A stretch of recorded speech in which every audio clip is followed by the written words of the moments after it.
آپ کے دادا پردادا دفن ہیں، اور یہ بھی ہم اور آپ جانتے ہیں کہ ہمیں اور آپ کو بھی اسی جگہ پر جانا۔ وہی 2 گج زمین کے ہم مالک ہیں، بس جس گھر میں ہم اور آپ رہتے ہیں اس کے مالک نہیں ہیں۔ ہمارے مرنے کے بعد یہ ہماری اولاد لے لے گی، پھر لڑے گی، جھگڑے گی، لیکن وہ 2 گز زمین ہم سے کوئی نہیں لے سکتا، وہی اسی کے ہم مالک ہیں۔ مرنے کے بعد بھی آپ اسی جگہ پہ جائیں گے۔ سوچئے، جس کے آپ مالک ہیں اس سے ہم بے خبر ہیں، جس کے ہم مالک ہیں اس سے ہم دور ہیں۔ تصور کریں آپ، جب قبرستان جایا کریں یا آپ کا گزر قبرستان پر ہوا کرے تو ان قبروں کی طرف ایک بار ضرور دیکھ لیا کرو اور اپنی موت کو یاد کر لیا کرو، اور موقع لگے تو اس قبرستان میں پیر رکھ کر اندر داخل ہو جایا کرو، اور کم سے کم یہ دعا کر لیا کرو، السلام علیکم اہل الدیار من المؤمنین والمسلمین وَإِنَّا إِن شَاءَ اللَّهُ بِكُمْ لَلَاحِقُونَ نَسْأَلُ اللَّهَ لَنَا وَلَكُمُ الْعَافِيَةَ۔ یہ قبرستان میں جا کر اتنی دعا بھی کر لیا کرو۔ تمہارا اتنا دعا کرنے سے قبرستان کے مردوں پر، قبرستان کے مدفون لوگوں پر اللہ کی سلامتی اور رحمتیں نازل ہوتی ہیں، کیونکہ اس وقت قبر کے اندر جو لوگ ہیں وہ تمہاری اور ہماری دعاؤں کے بڑے محتاج ہیں، بڑے محتاج ہیں۔ جب کوئی بیٹا اپنے باپ کے لیے دعا کرتا ہے تو باپ کا ایک درجہ بلند کر دیا جاتا ہے، اور وہ فرشتوں سے کہتا ہے آج میرا درجہ بلند کیوں کیا جا رہا ہے، آج میرے درجے میں اضافہ کیوں کیا جا رہا ہے؟ فرشتے کہتے ہیں آج تیری اولاد نے تیرے لیے دعا کی ہے، آج تیری اولاد نے تیرے لیے دعا کا تحفہ بھیجا ہے، اور اللہ تعالیٰ نے مجھے حکم دیا کہ میں تیرے درجے کو بلند کریں۔ کتنے لوگ ایسے ہیں جن کو اپنے ماں باپ کے لیے دعا کرنا بھی نصیب نہیں ہوتا، وہی اپنی زبان میں دعا کر رہے، اللہ میرے باپ کو بخش دے، اللہ میرے باپ کی قبر کو نور سے بھر دے۔ ارے صاف صاف قبر پر جاؤ اور دعا مانگو اپنے باپ کی قبر پر کھڑے ہو کر، اللہم اغفر لہ وارحمہ وعافہ واعف عنہ واکرم نزلہ ووسع مدخلہ واغسلہ بالماء والثلج والبرد ونقہ من الخطایا کما نقیت الثوب الابیض من الدنس۔ یہ دعا مانگو اپنے باپ کی قبر پر، اللہ کے رسول نے جو دعا سکھلائی وہ دعا مانگو، اللہ کے رسول نے یہ دعائیں بتائی ہیں، یہ دعا مانگا کرو۔ اے اللہ میرے باپ کی مغفرت فرما دے، ورحمہ اللہ میرے باپ پر رحم فرما، وعافہ واعف عنہ اے اللہ تو ان سے درگزر فرما، واکرم نزلہ اور ان کی بہترین مہمان نوازی کر، ووسع مدخلہ اور ان کی قبر کو کشادہ فرما دے، واغسلہ بالماء والثلج والبرد اے اللہ میرے باپ کے گناہوں کو دھل دے پانی سے، والثلج والبرد برف سے اور اولوں سے، وَنَقِّهِ مِنَ الْخَطَايَا اور میرے ماں باپ کے گناہوں کو اے اللہ صاف کر دے، وَنَقِّهِ مِنَ الْخَطَايَا ان کے گناہوں کو مٹا دے، كَمَا نَقَّيْتَ الثَّوْبَ الْأَبْيَضَ مِنَ الدَّنَسِ جیسے کپڑے کا میل و کچیل صاف ہو جاتا ہے صابن لگانے سے یا دھوبی کی بھٹی میں ڈالنے سے، جیسے کپڑے کا میل و کچیل صاف ہو جاتا ہے، ایسے ہی میرے ماں باپ کے گناہوں کو مٹا دے۔ یہ دعا مانگا کرو اپنے ماں باپ کی قبر پر جاتا ہے۔ تو اس طریقے سے دعا مانگی جاتی ہے۔ تو نماز سے نفرت کرتے ہو، نماز آپ کی کتابوں میں سجدہ، ساستانگ، کون سی ایسی چیز ہے کہ جس کی بنیاد پر آپ ہم سے نفرت کرنا چاہتے ہیں؟ یہ اسلام ساری کائنات کے لوگوں کا دین نہیں۔ اللہ کا شکر ادا کرو کہ یہ دین ہمیں ملا ہے، اور مسلمانوں صاف طور پہ کہہ دوں برا مت مانیے گا، آج مولانا جرجیس جیسے لوگوں کو آپ کے پاس آنا پڑتا ہے سمجھانے کے لیے۔ 20-25 سالیں ہو گئیں، آج تک ہم آپ مولانا لوگ آپ کو سمجھا رہے ہیں، جبکہ آپ خود دوسروں کے لیے پیدا ہوئے تھے۔ ہم آپ کو سمجھائیں گے؟ مسلمانوں آپ تو خود غیر مسلموں کے لیے پیدا کیے گئے ہو۔ کنتم خیر امۃ اخرجت للناس تأمرون بالمعروف وتنہون عن المنکر. اللہ کے نبی صلی اللہ علیہ وسلم نے فرمایا مومنو تم ایک بہترین جماعت ہو. کنتم خیر امت اخرجت للناس. مسلمانوں تم ایک بہترین جماعت ہو اس لیے کہ تمہیں دوسرے لوگوں کے لیے پیدا کیا گیا ہے, تمہیں دوسروں کے لیے بنایا گیا ہے, تمہیں دوسروں کے لیے بھیجا گیا ہے. ہم دوسروں کے لیے آئے, ہم ہندو بھائیوں کے لیے, یہودیوں کے لیے, عیسائیوں کے لیے, مجوسیوں کے لیے آئے ہیں. امت مسلمہ کا ایک ایک فرد دوسروں کے لیے پیدا ہوا ہے. جو قوم دوسروں کے لیے پیدا ہوئی تھی آج وہی محتاج ہو گئی ہے, آج اسی کو سمجھانا پڑ رہا ہے, آج اسی کے پیچھے پڑنا پڑ رہا ہے, آج اسی کو نماز اور روزے کی طرف بلانا پڑ رہا ہے. اس سے زیادہ میرے بھائیوں آج ہمارے رونے کے دن اور کیا ہو سکتے ہیں اور افسوس کے دن اور کیا ہو سکتے ہیں. اسلام جس کی خوبیوں کو دیکھ کر لوگ اسلام کی طرف دوڑتے تھے آج دور ہو رہے ہیں. ہمارے حالات دیکھ کر آج دور ہو رہے ہیں. ہماری کنڈیشن دیکھ کر آج ہم سے لوگ دور بھاگ رہے ہیں.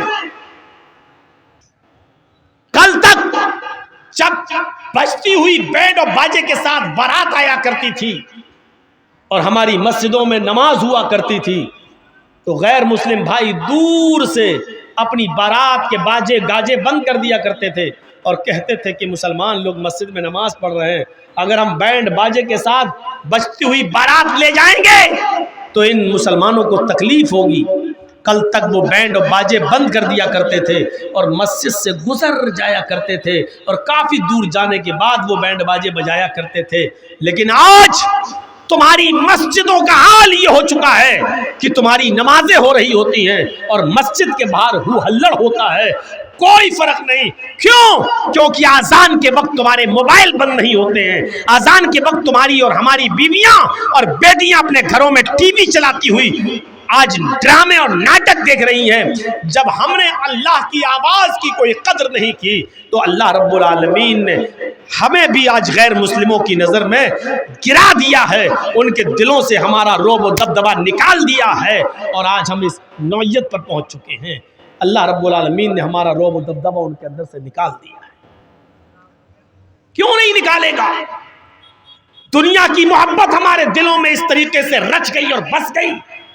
اتنے برے حالات, اتنی بری کنڈیشن, لیکن ہمیں آج بھی اپنی پڑی ہوئی ہے. آپ کو معلوم ہے کہ آپ کس دروازے پر بیٹھے ہیں؟ ہمیں اور آپ کو اس کی کا علم نہیں ہے. اس وقت ہم کہاں کھڑے ہیں آپ کو پتہ نہیں ہے. کیا پلاننگ اور کیا منصوبے ہو رہے ہیں آپ اس سے واقف نہیں ہیں. میرے بھائیوں بہت کچھ ہے دل کے اندر کہ اگل دوں اور بول دوں, لیکن آپ لوگ جب چینل والوں کو بند نہیں کرا سکے اس لیے میں بولنا مناسب نہیں سمجھتا, کیونکہ ان لوگوں نے جتنا مس یوز کیا ہے مولویوں کی تقریروں کا. دیکھ لیجئے مولانا عبد الغفار صاحب کے بارے میں اب انڈیا ٹی وی چلانا شروع کر دیا جو کل تک میرے بارے میں چلاتا تھا, صرف انہی لوگوں کی بدماشی کی وجہ سے. لیکن ہر جلسے میں بار بار منع کیا گیا لیکن پھر بھی آپ نہیں روک رہے ہیں. اس لیے مولوی بھی اب اپنے دل کی بات کہہ نہیں پاتا ہے, کیونکہ وہ بھی کسی ماں کا بیٹا ہے, وہ بھی کسی باپ کی اولاد ہے, نہیں چاہتا ہے کہ اس کے اوپر کوئی الٹے سیدھے کیس درج ہو. آپ کہاں کھڑے ہیں آپ کو معلوم ہے؟ کیا کیا منصوبے ہو رہے ہیں, آپ تو بیٹھے ہوئے ہیں. جب دنیا کی محبت ہمارے دلوں میں رچ گئی اور بس گئی, کیا کہا تھا اللہ کے رسول صلی اللہ علیہ وسلم نے؟ اور غور کرو, ہمارے زوال کی اور پستی کا سبب 1400 سال پہلے اللہ کے رسول نے بتایا تھا کہ یہ دو چیزیں تمہیں ہلاک کر دیں گی اور دنیا کی دوسری قومیں تمہارے اوپر پل پڑیں گی. آج دیکھ لیجئے ہمارے بھائی ہمارے اوپر پل پڑے, کیوں پل پڑے ہیں؟ کیوں آج ہم ذلیل اور رسوا ہو رہے ہیں؟ اللہ کے رسول نے کہا تھا یوشک الامم ان تداعی علیکم کما تداعی الاکلۃ علی قصتها. ایک ایسا زمانہ تمہارے اوپر آ جائے گا کہ دنیا کی ساری قومیں تمہارے اوپر ایسے پل پڑیں گی جیسے بھوکے لوگ دسترخوان کے اوپر پل پڑتے ہیں. جیسے بھوکے لوگ دسترخوان پر ٹوٹ پڑتے ہیں، ایسی دنیا کی ساری قومیں تمہارے اوپر ٹوٹ پڑیں گی۔ آج ہر جگہ مسلمانوں کے حالات کیسے ہیں؟ صرف ہندوستان کے اندر ہی نہیں، پاکستان میں دیکھ لو، ایران میں دیکھ لو، عراق میں دیکھ لو، سیریا میں دیکھ لو، دمشق میں دیکھ لو، لیبیا میں دیکھ لو، لبنان میں دیکھ لو، اردن جزائر میں دیکھ لو، اور سب سے زیادہ فلسطین میں دیکھ لو۔ کیسے تمہاری بہنوں نے اور ہماری بیٹیوں نے عید کے دن نیا کپڑا، عید کے دوسرے دن پھر دوسرا کپڑا، تیسرے دن تیسرا کپڑا، چوتھے دن چوتھا کپڑا، کیسے پہننا گوارا کر لیا اپنے جسم کی اوپر؟ اور کیسے تم نے اپنی بہن اور اپنی بیٹیوں اور اپنی بیویوں کو عید کے دن کا کپڑا الگ، عید کے دوسرے دن کا الگ اور تیسرے دن کا الگ کیسے پہنانا گوارا کر لیا؟ کیا تمہیں مصر کی اس لڑکی کی چیخیں نہیں سنائی دے رہی ہیں؟ کیا تمہیں فلسطین کی اس بیٹی کی چیخیں نہیں سنائی دے رہی ہیں جس کی عمر ماتر 17-18 سال، جس کا گھر بلڈوز کر دیا گیا ہے، بموں سے اڑا دیا گیا ہے، جو جنگل میں کسی صحرا میں خیمے میں سو رہی ہے اور اپنے جسم کے اوپر نقاب اوڑے ہوئے ہے، عبایا پہنے، نقاب پہنے ہوئے، اور کسی میڈیا والے نے اس سے پوچھا کہ ایسی حالت میں بھی تم جب سونے کے لیے جا رہی ہو تو نقاب اوڑھ کر، تو اس اللہ کی بندی نے چیخ کر کہا، ہاں ہم بموں کے سایوں میں، پتہ نہیں کب کوئی بم میرے اوپر گر جائے، میں چاہتی ہوں کہ جب کوئی بم میرے اوپر گرے اور میری روح نکلے اس وقت میں بے پردہ نہ رہوں، اس وقت میرے جسم پر پورا کا پورا پردہ ہو، قیامت کے دن اللہ پوچھے تو میں یہ کہہ سکوں کہ اللہ میں نے گھروں کو برباد ہوتے ہوئے دیکھا لیکن مرتے وقت میں نے اپنا پردہ اور اپنی حیا برباد نہیں کی۔ کیا تمہیں فلسطین کی ان لڑکیوں کی چیخیں نہیں سنائی دے رہی ہیں؟ کیا فلسطین کی ان بہنوں کی چیخیں تمہاری ماں اور بہنوں بیٹیوں کے کانوں میں نہیں جا رہی ہیں؟ کیسے تم نے عید پہ نئے کپڑے پہننا گوارا کر لیے؟ کیسے تم نے اپنی ماں بہن بیٹیوں کو ہر دن کا نیا سوٹ پہنانا گوارا کر لیا؟ اور جا کر دیکھو لکھنؤ کی حالت، اور جا کر دیکھو ہمارے شہروں کی حالت، عید کے دن کا کپڑا الگ، عید کی باسی کا الگ، عید کے تیسرے دن کا الگ، نانی کے یہاں جائیں گے تو الگ کپڑا پہن کے جائیں گے، خالہ کے یہاں جائیں گے تو الگ سوٹ پہن کر جائیں گے۔ میرے بھائیوں، ہماری ماں بہن بیٹیوں کو کون بتائے گا فلسطین کی بہنوں کا درد؟ دیکھیے سعودی عرب میں رمضان میں ایک آدمی عمرے کے لیے جاتا ہے اور سوال کرتا ہے امام حرم سے کہ امام صاحب ہمارے فلسطین کے حالات ایسے ہیں کہ اس رمضان کے مہینے میں بھی گولیاں چل رہی ہیں، برس رہی ہیں، اور ہمارے پاس کھانا پانی کچھ نہیں ہے، لیکن اس کے باوجود ہم روزہ رکھتے ہیں۔ امام حرم نے کہا اللہ تمہارے روزوں کو قبول فرمائے۔ اس نے کہا مسئلہ یہ پوچھنا ہے کہ ہمارے پاس کھانے کو کچھ نہیں ہوتا ہے۔ اللہ کے رسول نے فرمایا تسحروا فإن فی السحور برکہ، سحری کیا کرو، سحری کرنے میں برکت ہے۔ ہمارے پاس تو پانی بھی نہیں کہ میں پی سکوں، اگر نیت سے سحری کر لو تو ہمارا روزہ ہو جائے گا یا نہیں؟ پھر اس آدمی نے سوال کیا امام محترم روزہ رکھ لیا نیت سے، شام کو افطار کرنے کے لیے ہمارے پاس ایک کھجور بھی نہیں، ایک گھوٹ پانی بھی نہیں، کھانا تو دور کی بات، ایک گھوٹ پانی بھی نہیں، اگر نیت سے ہم روزہ کھول لیں کہ میں نے روزہ کھول لیا، اتنا دل میں نیت کر لیں تو میرا روزہ افطار ہو جائے گا یا نہیں؟ اتنا سننا تھا کہ امام حرم ڈھیکے مار مار کے رونے لگے، چیخ چیخ کر رونے لگے، اور اس فلسطینی نوجوان کو اپنے سینے سے لگایا۔ کیسے تم نے 100 لوگوں کو اپنے دسترخوانوں پر افطار کرا کے رنگین قسم کے کھانے رکھ کر ان کی فوٹو لے کر واٹس ایپ پہ ڈال کر نمائش کرنا کیسے گوارا کر لیا؟ کیا تمہیں فلسطین کے نوجوانوں کا درد تمہارے سینوں میں پیدا نہیں ہوا؟ کیسے یہ گوارا کر لیا تم نے؟ ایسے لوگ بھی. اور روزہ تو انہی غریبوں اور مسکینوں کا درد پیدا کرنے کے لیے آیا تھا کہ بھوکے رہو گے تو غریبوں کا درد سمجھو گے، بھوکے رہو گے تو مسکینوں کا درد سمجھو گے. ہم بھوکے رہتے ہیں لیکن غریبوں کا درد ہم نہیں سمجھ پائے، مسکینوں کا درد ہم نہیں سمجھ پائے. کیسے غریب اور مسکین بھیک مانگتا ہے مسجد کے دروازے پر؟ رمضان کے مہینے میں بھی ہم نے زکوٰۃ کیوں نہیں دی؟ ہم نے ایسا ان کو اس لائق کیوں نہیں بنایا کہ رمضان کے مہینے میں وہ دروازے بھیک نہ مانگیں؟ ہم خود ان کے دروازوں تک پہنچائیں، اور اتنا پہنچائیں کہ عید کے دن تک وہ اپنے گھر پہ کھاتے اور پیتے رہیں اور ایک دن بھی باہر نہ نکلیں. ہم نے ایسا سماج کیوں نہیں بنایا؟ کون ذمہ دار ہے اس کا؟ میرے بھائیوں، معاف نہیں کیے جاؤ گے. یہ آنسو بیکار نہیں جائیں گے فلسطین کے لوگوں کے، ایک ایک قطرے کا حساب ہوگا. اتنی بزدل قوم ہے، وہ لڑ رہے ہیں اور ان حالات میں بھی روزہ رکھ رہے ہیں. ان حالات میں بھی انہوں نے روزہ رکھا. تم عید کے کپڑے ڈھونڈتے ہو، ان کے پاس اپنے بچوں کو دفن کرنے کے لیے کفن پہنانا بھی نصیب نہیں ہو رہا. تمہاری بیٹیوں اور بہنوں اور بیویوں کو نئے کپڑے چاہیے. وہ دردناک چہرہ نہیں آ رہا سامنے کہ ایک باپ کے پاس اپنے بیٹے کو کفنانے کے لیے کپڑا نہیں تھا، اس نے اپنی لنگی اتاری اور گھٹنے تک، یہاں تک کا چڈھا آتا ہے نیکر، وہ یہاں تک پہنے ہوئے تھا. اس نے اپنی لنگی اٹھائی اور کھولی اور اسی لنگی میں اس نے اپنے بیٹے کو لپیٹا اور ایک گڑھے کے اندر دفن کر دیا، آنکھوں میں آنسو بہاتے ہوئے. کیا رمضان کا مہینہ اسی لیے آیا تھا کہ ہم غریبوں کی ہمدردی اپنے دل میں پیدا نہ کر سکیں؟ میں جانتا ہوں کہ فلسطین کے لوگوں کے بارے میں بولنا بھی ہمارے حکمرانوں کی نظر میں جرم ہوگا، لیکن رہے جرم،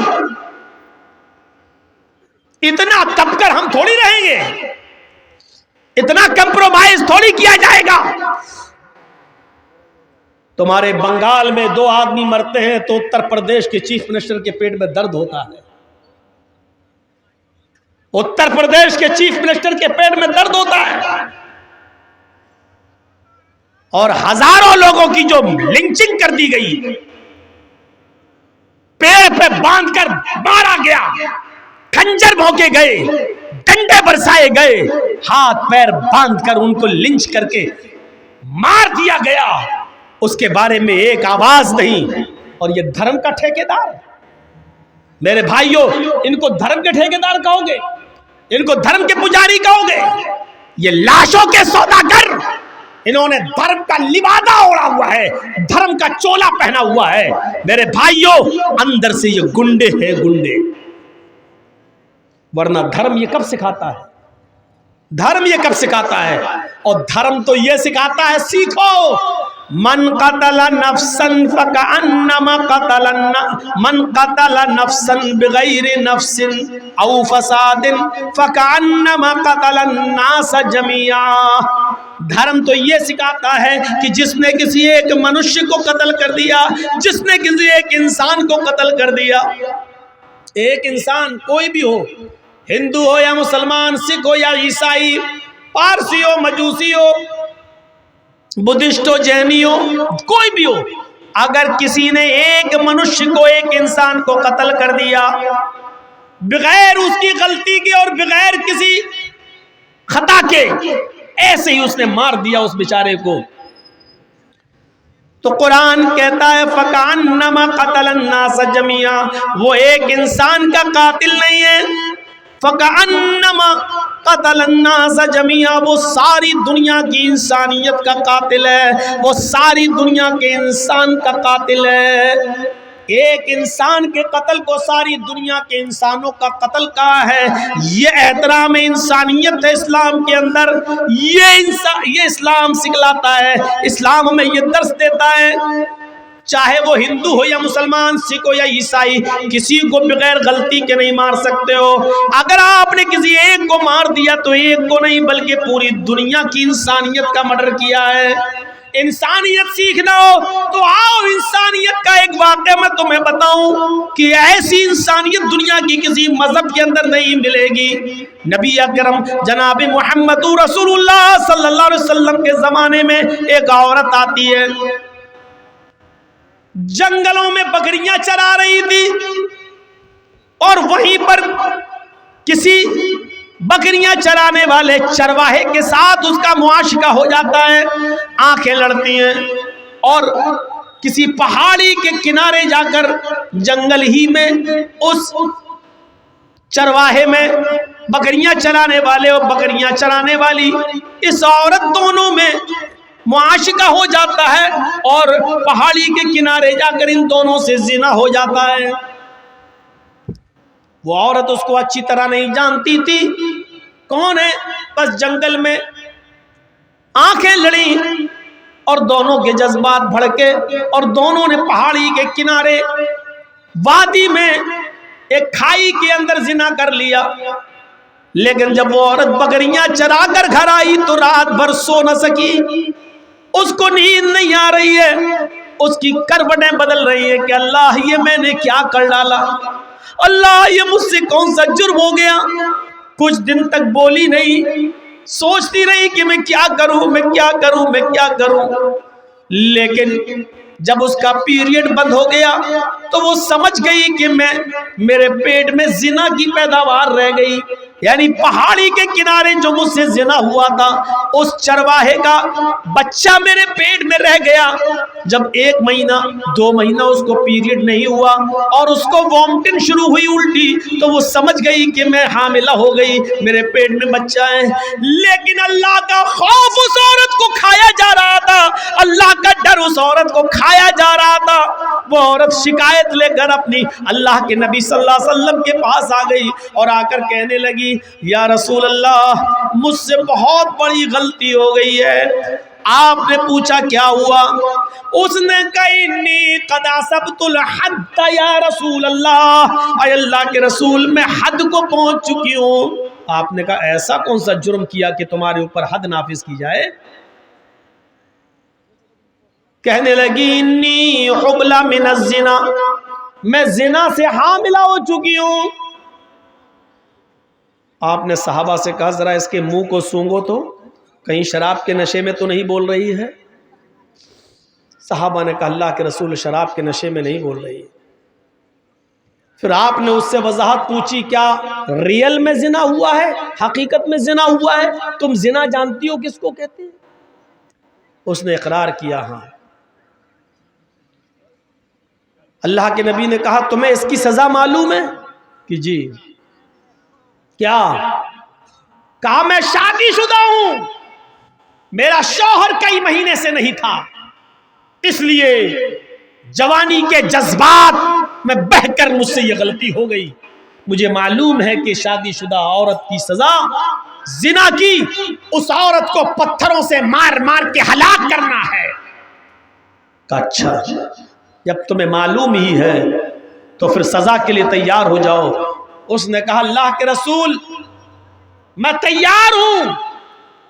فرمایا ٹھیک ہے، اے صحابیو جاؤ اس کو جنگل میں لے جاؤ، سینے کے برابر زمین میں گاڑو، عورت ہے، اور پتھروں سے اس کو سر پر اتنے مارو، پتھروں کو اتنا اس کے سر پر مارو کہ یہ عورت کی جان چلی جائے، نکل جائے، روح قبض عنصری سے پرواز کر جائے۔ صحابہ لے کے جانے لگے، اور جب جانے لگے اس کا ہاتھ پکڑا، کھینچا چل۔ جیسی وہ تھوڑی دور گئی صحابہ نے کہا جلدی چل۔ اس نے کہا اے نبی کے ساتھیوں میں جلدی نہیں چل سکتی، میرے پیٹ میں حمل ہے، میرے پیٹ میں بچہ ہے۔ او یہی زنا کی پیداوار ہے؟ کہنے لگی جی۔ صحابہ کرام اللہ کے نبی کے پاس دوبارہ اس عورت کو لے کر آئے، کہا اللہ کے نبی اس عورت کی داستان تو سنو، اس نے پوری بات نہیں بتائی۔ کہا کیا؟ کہا کہ جب میں نے اس سے کہا جلدی چلو تو یہ کہنے لگی کہ میں زیادہ جلدی نہیں چل سکتی، اس لیے کہ میرے پیٹ میں حمل ہے، میرے پیٹ میں بچہ ہے۔ اللہ کے نبی نے اس سے پوچھا کیا یہ صحیح بات ہے؟ کہنے لگی ہاں اے اللہ کے رسول، میرے پیٹ میں بچہ ہے، زنا کی پیداوار ہے، اسی آدمی نے جس نے زنا کیا ہے اسی کا حمل میرے پیٹ میں رہ گیا ہے۔ آپ نے کہا تو پھر غلطی تیری ہے، تجھے سزا ملنی چاہیے، تیرے پیٹ میں جو بچہ پل رہا ہے اس کو کیوں مارا جائے؟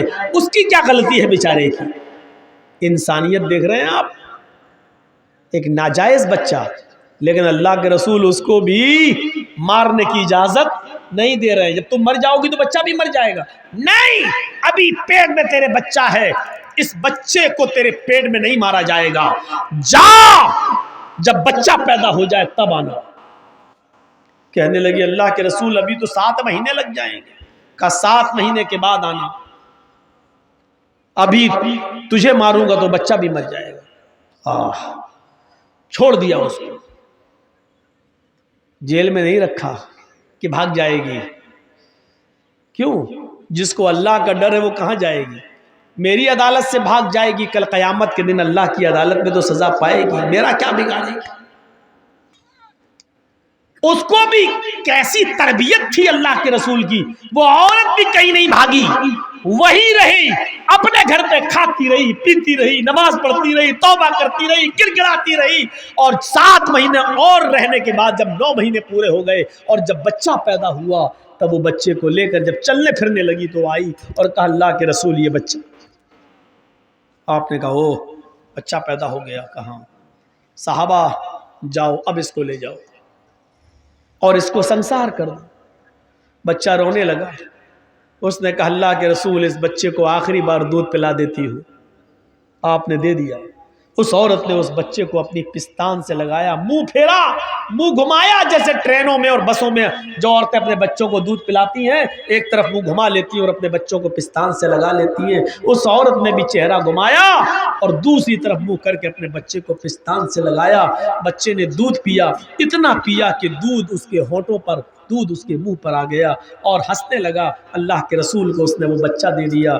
نبی اکرم اس بچے کو اپنی گود میں لیتے ہیں، ناجائز بچہ، اس بچے کا اصلی باپ کا پتہ نہیں، لیکن اللہ کے رسول لے رہے ہیں گود میں۔ کیوں؟ کیونکہ اس بچے کا کیا قصور ہے، اس کی کیا غلطی ہے؟ اس بچے کو اپنی گود میں لیا، اس کے ہونٹوں پر ماں کا لگا ہوا دودھ دیکھا، یہ عورت جا رہی ہے سزا بھگتنے کے لیے۔ اللہ کے رسول آواز دے رہے ہیں بی بی ادھر آؤ۔ اس نے چہرہ گھمایا، یا رسول اللہ اب کیا ہوا؟ فرمایا اس بچے کی غذا بھی تیری پستان میں موجود ہے، محمد کسی بچے کا حق نہیں مار سکتا، یہ بچہ بھی تیرے دودھ کا محتاج ہے، اس بچے کو پکڑ، دودھ پلا، اور جب تک یہ بچہ روٹی نہ کھانے لگے تب تک تجھے سزا نہیں دی جائے۔ کہنے لگی اللہ کے رسول اگر بیچ میں مر گئی تو جہنم میں جاؤں گی۔ کہا نہیں، تیری نیت تو اچھی ہے، اللہ نیت کے مطابق جزا و سزا دیتا ہے، جا جب دودھ روٹی کھانے لگے اور دودھ چھوڑ دے تب آنا۔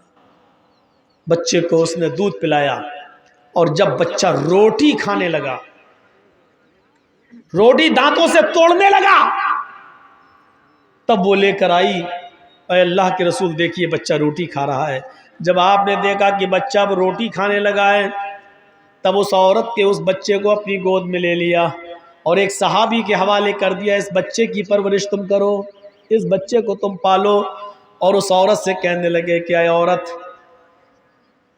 اب محمد الرسول اللہ کی عدالت میں تجھے اور زیادہ مہلت دینے کی کوئی گنجائش نہیں ہے، جتنی گنجائش میں دے سکتا تھا اتنی دے دی، جتنی مہلت میرے ہاتھ میں تھی وہ میں دے چکا ہوں، اب شریعت محمدی میں تیرے لیے کوئی مہلت باقی نہیں ہے۔